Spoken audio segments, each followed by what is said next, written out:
안녕하십니까. 조선일보 경제부의 박사기자 방현철입니다. 이 시간은 받으면 많이 버는 방현철 박사의 머니머니입니다. 조선일보가 엄선한 베스트 애널리스트들 그리고 이들을 키워낸 증권사의 센터장들 여기에다 증권가의 고수들까지 조선일보가 한국금융계 어벤져스들 초대해서 개미들은 알 수 없던 진짜 고급 정보를 뿌려두니 여러분들은 많이 버시기 바랍니다. 그럼 방현철 박사의 머니머니 시작하겠습니다. 자, 오늘의 초대 손님으로는 윤여삼 메리츠증권 애널리스트 나오셨습니다. 안녕하십니까? 네, 안녕하세요. 네, 제가 이제 오늘 윤여삼 애널리스트를 초대한 이유는요. 그 조선일보하고 금융정보업체 FN가이드가 공동 주관한 2020년 베스트 애널리스트 평가에서 윤 애널리스트께서 채권과 신용 분석 분야에서 베스트 애널리스트로 선정됐기 때문입니다. 자, 애널리스트 경력 16년 차. 네. 예, 10년 차 맞네요. 16년 꽤 오래 하신 거네요. 그러니까 원래 이제 대우증권의 채권 애널리스트로 시작하셔가지고 맞습니다. 2017년에 메리츠증권으로 네. 영입됐죠. 워낙 뛰어나셔가지고 영입되셨습니다. 자, 업계에서 꼽히는 채권 전문가이십니다. 예. 근데 우선 이 보시는 분들이 채권하고 신용 분석 이거 잘 뭔지 좀 모르시는 분들도 있을 것 같아요. 간단하게 좀 소개 좀 부탁드리겠습니다. 예, 뭐 채권하면은 사실은 개인 투자자들한테는 좀 생소한 자산일 수 있죠. 네. 뭐 개인들은 일반적으로 저축하시면은 예금을 주로 네. 활용하시기 때문에 예. 뭐 은행들에 가서 이제 뭐 1년이든 2년이든 네. 은행에 돈을 빌려주는 거죠. 음. 그렇게 해서 예금을 해놓으면 은행들한테 네. 이자 수익을 받는 상품으로 생각하는데 음. 그거를 시장을 가지고 이제 접근하는 그러니까 채권이라고 하는 증권을 통해서 예. 이게 그러니까 뭐 국가가 찍으면 국가의 돈을 빌려주는 거고요. 그다음에 뭐 국채라고 하죠. 맞습니다. 예. 국고채고 기업들이 찍으면 회사채라고 해서 네. 기업의 돈을 빌려주는 건데 그렇게 빌려주고 그 정해진 기간 동안 이자를 수취하는 하나의 뭐 예금용 상품하고 비슷한 개념인데 다만 여기에는 가장 큰 차이는 뭐냐? 예. 증권은 거래를 할 수 있는 시장이 존재하죠. 예. 그다음에 거래를 한다는 건 즉 가격이 존재하고요. 예금 같은 경우에는 내가 뭐 가입했다가 중간에 돈 필요하면 깨고 뭐 거기서 이자 손해 정도 보고 끝나는 거잖아요. 네. 근데 이 증권은 사고팔고를 통해서 내가 샀던 금리 가격보다 금리가 올라가게 되면 채권의 성질을 아시는 분들은 제가 또 이거까지 설명하면 너무 길어질 것 같아서 금리가 올라가면 내가 샀던 금리보다 더 많은 금리를 받을 수 있는데 옛날에 적은 금리를 주는 상품은 채권은 금리가 가격이 떨어지거든요. 예. 그렇게 해서 그거를 사고 팔면서 자본 차익까지 거둘 수 있는. 그래서 채권은 사실은 그냥 단순히 이자만 받는 상품이 아니라 거래를 통해서 수익도 남길 수 있는.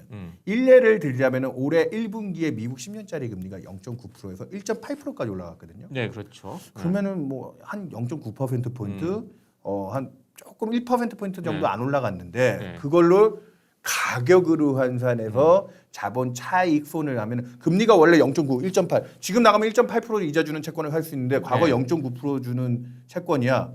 이자 조금 주네. 얘 그러면 그 0.9%만큼 이자를 10년짜리 채권을 산다면 10년치 더 받아야 되겠는데 그 돈만큼을 가격으로 깎아주지 않으면 나는 0.9%짜리 채권을 사지 않을 거야. 그러면서 올해 1분기에 미국 채권 시장 그 10년짜리 금리가 그 10년치의 0.9%를 다 더했더니 8% 이상 손실이 나버렸어요. 그만큼 시중의 금리가 올라가게 될 땐 채권은 가격에 손실이 발생하기도 하고 역으로 작년에 코로나 국면에 금리가 급락하는 떨어지면, 과정에서는 네. 10% 이상의 자본 차익을 기록하기도 하고요. 그러니까 채권은 단순히 이자만 받는 상품이라고 이해하시면 안 됩니다. 그게 이제 채권 시장의 특성이고요. 예, 뭔가 얘기를 들어보니까 뭔가 좀 뭐 어려운 것 같아요. 일단. 네. 제가 쉽게 하여튼 얘기하려고 금리 했는데, 말고도 뭐 네. 다른 수익을 얻는 방법이 있다. 채권이란 건. 네. 주식 못지않게 예. 사고 팔아서 예. 충분히 수익을 거둘 수 있는 상품입니다. 예. 자, 일단 그렇게 해서 채권을 이제 채권이라는 상품이 있고 그걸 이제 분석하는 게 채권과 신용 분석 분야. 네. 예, 이렇게 이해를 하고 일단은 넘어가겠습니다. 네. 자, 그러면 일단 그 방금 말씀하셨듯이 미국 채권 얘기를 하셨는데요. 네네. 예, 아무래도 전 세계의 기본이 되는 게 채권은 미국의 10년 만기 국채라고 할 수 있잖아요. 네 맞습니다. 이 지금 최근에 그 10년 만기 미국 국채 금리가 떨어진다고 그래서 하향세를 보인다고 해서 시장에서 좀 시끄러운데 네네. 왜 그런 건지 좀 그걸 좀 간단히 좀 설명 좀 해주시죠. 예, 방금 제가 최대한 쉽게 채권의 메커니즘을 얘기 드리려고 했는데 너무 네. 짧은 시간에 설명드리기가 네. 쉽지 않아서 네. 예, 금리가 오르게 되면 채권의 가격이 떨어지고 금리가 떨어지면 채권의 가격이 오르면서 뭐 거기에서 채권이 거둘 수 있는 수익률 얘기도 드렸지만 네. 그 금리가 오르고 내리는 방향이 어떻게 결정이 되는 거냐. 아주 쉽게 얘기 드리면 작년 코로나 국면에서 예. 뭐 3월 달에서 5월 달까지 보시면 미국의 10년짜리 채권을 사시면 1년 동안 받는 이자 수익률이 0.5%밖에 안 됐습니다. 아니 10년 동안 돈을 빌려주는데 겨우 0.5% 이자를 받으려고 돈을 빌려주느냐. 매년 0.5%씩 받는 거죠, 그러니까. 예, 10년 동안. 예. 예, 그 수익밖에 못 받는 이유는 뭐냐면 사람들이 하도 많은 경제에 대한 불안이라든지 이런 심리 때문에 네. 미국 정부에 돈을 빌려주고 겨우 0.5% 이자라도 받겠다고 해서 그 안전하다고 하는 네. 미국 정부가 보증을 하다 보니까 안전자산이라고 불리는 그 채권의 0.5% 수익만 기대한 거거든요. 근데 올해 들어와서 그 수익률이 1월 달에 0.9%까지 올라오더니 1월에서 3월 사이 그 두 달 단간에 1.8%까지 솟구쳤습니다. 네. 그때 무슨 일이 있었죠? 그때 뭐 인플레 우려 뭐 이런 얘기들 조금 시장에서 나왔어요. 그렇게 인플레이션 우려가 나오는데 그 인플레는 결국 물가가 올라가는 건데 네. 물가는 경제의 체온인데 그 체온이 올라가기 위해서는 체력이 좋아져야 되겠죠. 네. 그 체력은 우리가 흔히 얘기하는 경제 성장률. 성장이 좋아지는데 그 성장을 또 밀어올리는 게 뭐죠? 바이든 행정부가 들어와가지고 막대한 재정, 정부가 우리가 돈을 써서 받쳐줄 테니 네. 걱정하지 말고 경제활동 합시다. 올해 연초만 해도 미국 성장률 전망이 작년에 뭐 거의 마이너스 3%를 찍고 네. 올해는 그 반작용으로 한 4% 정도까지. 미국은 보통 한 2% 정도 성장하면은 네. 적당한 성장이다 인정하는 국가인데 네. 4%까지 올라갈 거야 했던 게 바이든 행정부가 들어오고 민주당이 지금 상하원까지 다 장악했잖아요. 네. 그러면서 예산 더 편성하고 정부 지출 더 늘리면서 또 백신도 많이 접종했어요. 예. 맞습니다. 그러면서 올해 성장률 전망이 7%까지 올라갔습니다. 네. 그러면서 그 그림 보시다시피 미국 금리도 원래는 작년에 뭐 0.5%까지 갔던 게 경기 좋아지니까 체력 좋아지고 물가 좋아지고 거기에 맞게 그 소득 여건에 맞게 금리도 그러면 우리가 좀 더 받아야 되지 않겠냐. 그래서 원래 한 1.2% 정도를 시장이 예상했었거든요. 여기 예. 나와 있는 그림이 컨센서스 기준으로 한 전망치 기준으로 한 1.2%인데 걔가 1.9%까지 그렇게 치솟으면서 3월 달에 미국 채권 시장이 그렇게 소요를 겪고 1분기에만 미국 전체 채권 시장의 순손실률이 마이너스 4%를 기록할 정도로 네. 금리 오르면 채권 시장이 안 좋았습니다. 근데 그게 너무 또 과했다는 거죠. 음. 그게 너무 과해지면서 최근에 뭐 미국의 지표들은 여전히 양호하지만 네. 최근에 미국 금리가 빠지는 아주 심플한 이유는 두 가지입니다. 첫 번째는 첫 번째요. 이보다 더 좋을 수는 없다. 아, 지금이 제일 좋다. 그러니까 지금 내년까지도 분명히 경제는 나쁘지 않아요. 네. 경제는 좋아질 거고 얘기했지만 미국 채권 시장이 올해 1분기에 그렇게 80년대 이후 한 분기 손실료는 최대 손실을 기록할 정도로 채권 시장이 안 좋았습니다. 그만큼 경기가 좋아지고 인플레이션이 발생할 수 있다는 기대에 채권 시장이 한 발 물러나서 더 많은 이자 수익을 받아야 되겠어. 그쪽으로 가격 약세를 끌고 왔는데 아니 뭐 미국이 기준금리도 이제 곧 올릴 것 같고 네. 경기 좋아진 거를 반영한다고 하더라도 이거 좀 우리가 너무 많이 올라온 거 아니야? 라고 하면서 그 지금 내년까지 좋아지는 국면에 대한 기대를 선 반영했다는 인식으로 최근에 1.5% 이하로 오히려 이제 또 금리가 뒷걸음질을 쳤습니다. 예. 그 두 번째는 올해 아까 바이든 행정부가 들어와서 금리를 끌어올릴 때 그 돈은 어디서 납니까?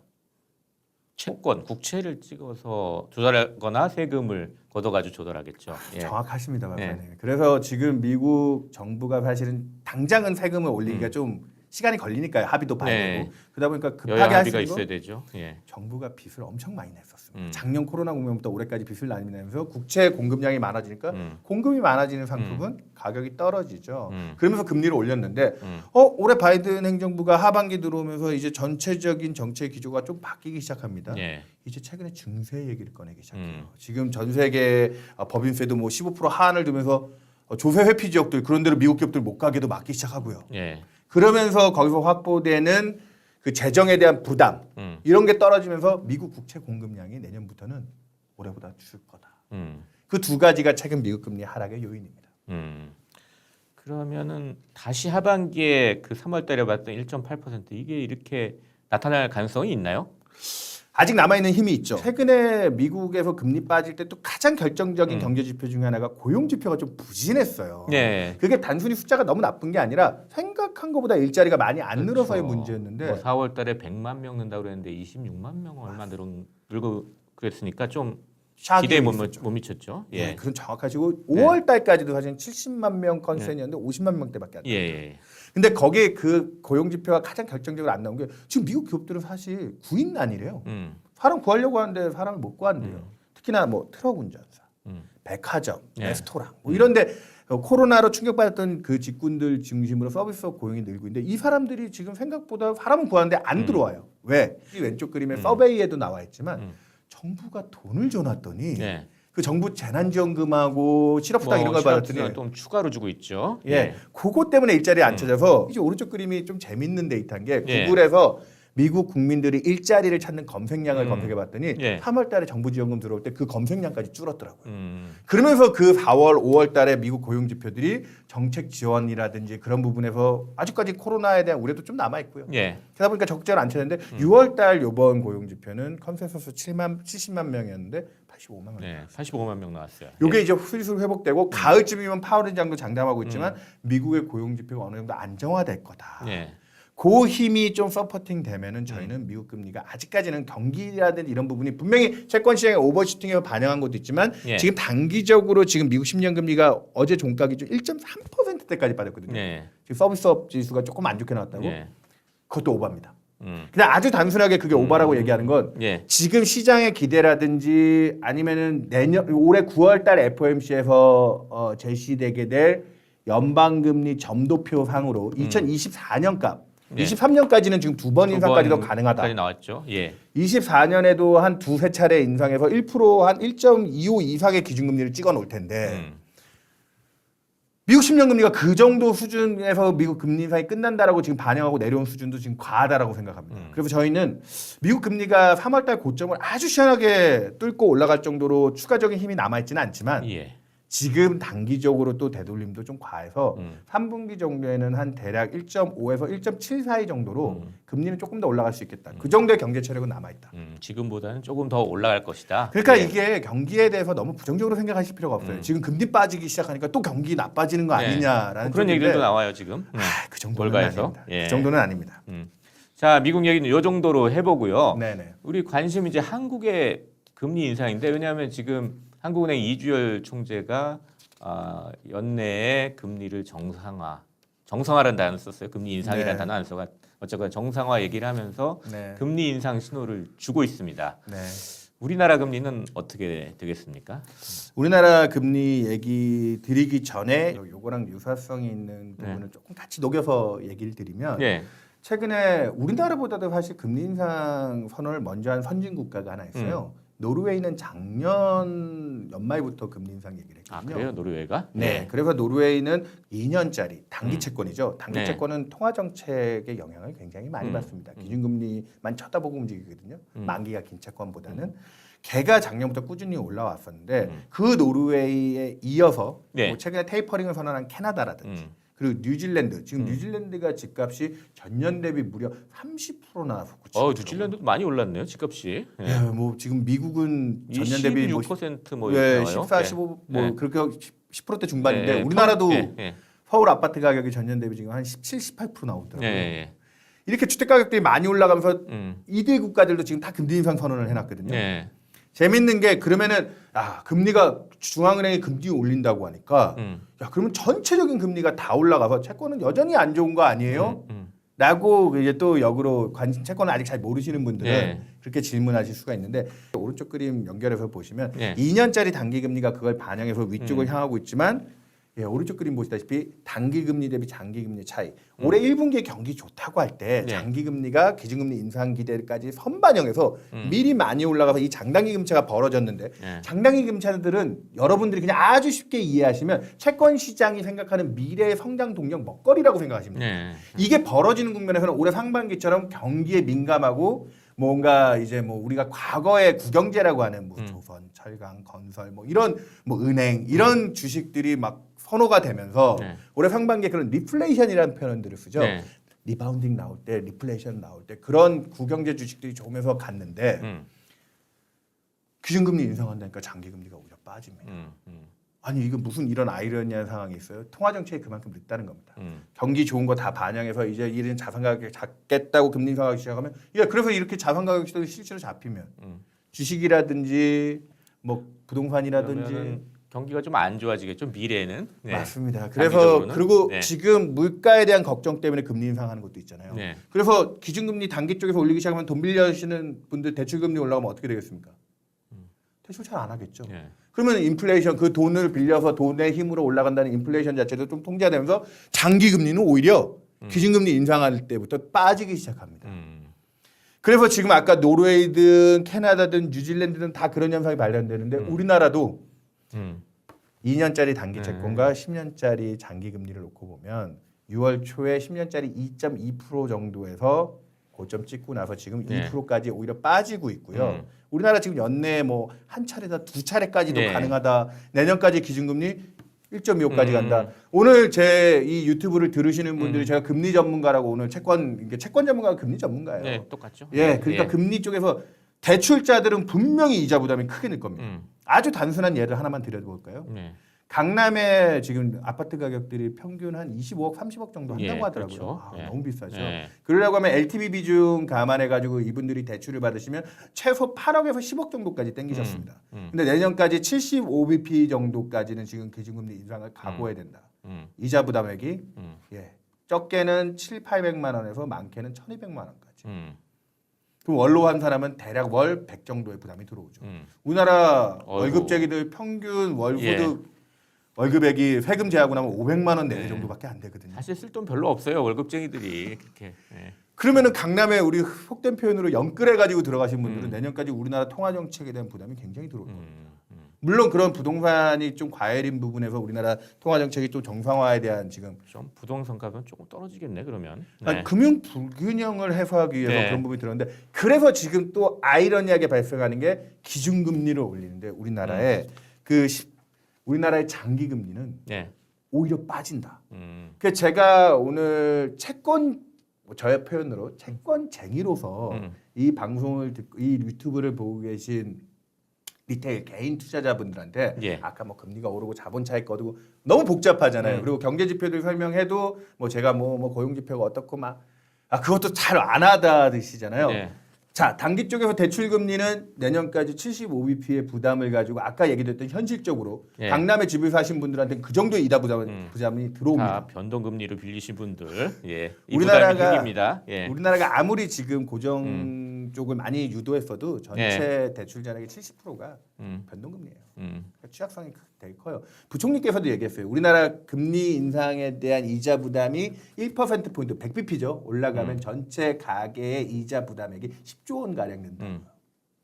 그 정도의 경제에 대한 부담은 생기고 그러다 보니까 아이러니하게 장기 금리는 지금이 고점입니다.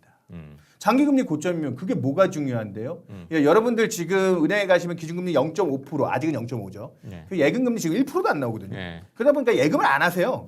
그래서 올해 뭐 너무 다양한 투자들을 많이 하셨죠. 이 금리 받고 예금 못 하겠다고 네. 하셔서 그래서 주식시장으로 사실 주식시장으로 돈이 많이 왔어요. 예, 네. 뭐 동학개미, 서학개미 네. 거기에 이제 코인과 같은 자산까지 해서 뭐 여러 가지로 문제가 많았죠. 하지만 예금 금리가 그렇다고 1%대로 회복한다고 아주 시원하지는 않을 겁니다.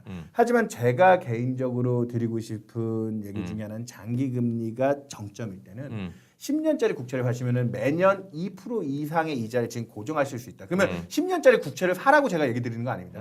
지금 같을 때 노후 준비하시는 거예요. 아주 일례로 2010년 딱 10년 전입니다. 예. 10년 전에 우리나라 국채 10년짜리 사시면 금리 얼마였는지 박사님 혹시 기억나세요? 기억은 안 난다고 5% 이상 될 것 같은데. 정확하십니다. 역시 예. 박사님이 느낌상으로 얘기했는데요. 예. 예, 우리나라가 금융위기 극복하고 그때만 해도 정부의 돈을 빌려주셨으면 10년 돈을 빌려주셨으면 작년까지 그 10년 동안 매년 5%씩 이자를 받아요. 지금 어디 가서 하나 걱정 없이 5% 예. 이자를 받는 상품이 어디 있습니까? 그렇군요. 예. 지금 지금도 예. 2%대 상품을 사시면 노후나 연금형 자산들은 지금이 살 기회다. 저는 개인적으로 채권쟁이로서 예. 그런 데 준비를 좀 얘기 드리고요. 마지막으로 하나 더 여쭤보겠습니다. 네. 채권쟁이가 보는 주식시장은 어떻습니까? 방금 뭐 연금이라든지 노후자금 형편에서 그런 것들 상품들 뭐 그런 것들 가입하시는 거를 권유드렸는데 네. 주식도 지금 혹자는 장기 금리가 빠지고 경기에 대한 우려가 단기에서는 유동성 흡수하죠. 공부하신 분들이 특히나 그런 고민을 더 하세요. 장기 금리는 떨어지지. 일반적으로 네가 아까 얘기했듯이 장단기 금리차가 단기 금리와 장기 금리의 차이가 벌어질 때 경기 좋아지는 거고 네. 그럴 때 투자를 더 열심히 해야 되는 거 아니야? 지금 좁혀진다고 하잖아. 그러면 걱정해야 되는 거 아니야? 아닙니다. 아니에요. 이- 예. 이게 벌어질 때는 네. 정말 경기가 좋기 때문에 아까 얘기했던 우리가 옛날에 우리나라 경제를 주도했던 종목들 있죠. 예. 우리 작년에 코로나 국면엔 쳐다도 안 봤던 네. 주식. 옛날.